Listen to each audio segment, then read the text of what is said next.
I went on 10 expeditions before I ever set foot on Mount Everest. So in the sense, it was a natural progression from all the climbing I'd been doing.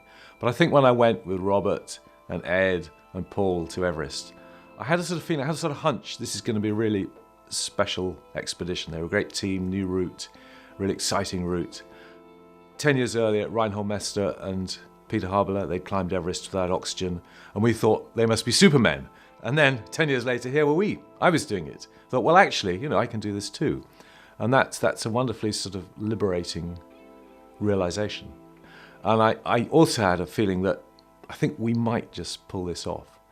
But to pull it off, we're going to have to sort of really ramp up the risk levels. And for me, it was going to be a big sort of step into the unknown. So I think you're treading this sort of dangerous edge. As it turned out, the final push to the summit, I was at my absolute physiological limit. All that day I was sort of crossing barriers. It was quite strange being on the summit completely alone, because I was sad that we didn't all get there together, all four of us, which would have been fantastic, but that was unlikely to happen. It was clouding over. You're just there alone in this silent white space. It was very, very special. And it didn't feel lonely, because you're carrying with you all your memories, all your thoughts of all your friends and family and all the people who've made this possible.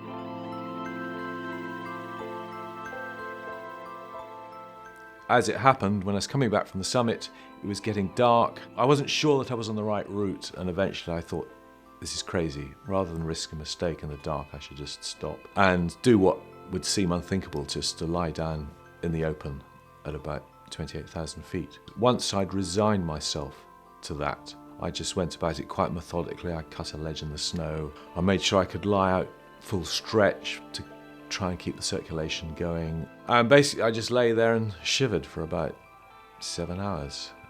And it was grim, but I knew that other people had done this before. Again, it's the same thing. If you know someone else has done it, you think, well, maybe I could do this too. And I think these things are 90% in the mind.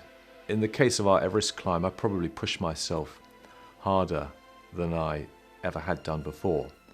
And I think it was definitely my mind willing this puny body to do what it didn't want to do. And that's very rewarding. And we all have it in us. Anyone can do it. It's just whether you actually make the decision to do it.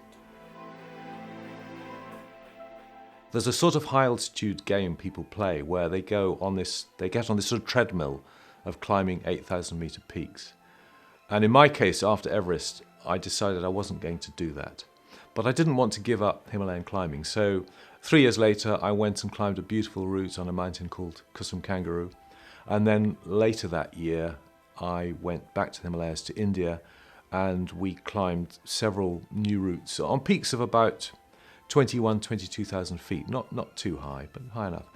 And we ended up in the final days of that expedition making the first ascent of a peak called Panchachuli 5. And it was a great climb because we snatched it in the last days of the expedition. There were 5 of us: Chris Bonington, Steve Sustad, Victor Saunders, Dick Renshaw and myself. And we did this sort of commando raid and got to the summit of this peak on the last day of the expedition. And everything was going fine, but on the way down from the summit, when we'd been on the go for about 24 hours, we were descending in the night in bad weather, and I suffered the ultimate climber's nightmare when the abseil anchor failed. You could hear it, bing, as this peg came out, and I tumbled about 80 meters down the mountain and broke both my legs. And my immediate reaction when I regained consciousness, surprised to discover that I was still alive, was, that's it, I've done it, I must give up this climbing. Because I had a young son back at home, 1-year-old son and wife, and I did feel very guilty about having put myself in that position and allowing myself so nearly to die. And it so happened, actually, perhaps a lesson was learned, because I haven't given up climbing, but that was the last really committed Himalayan climb I did. I think what happens with mountaineering and expeditioning is that it gets under your skin and you can't quite shake it off. And I like going to new places. I think a lot of it is to do with new horizons.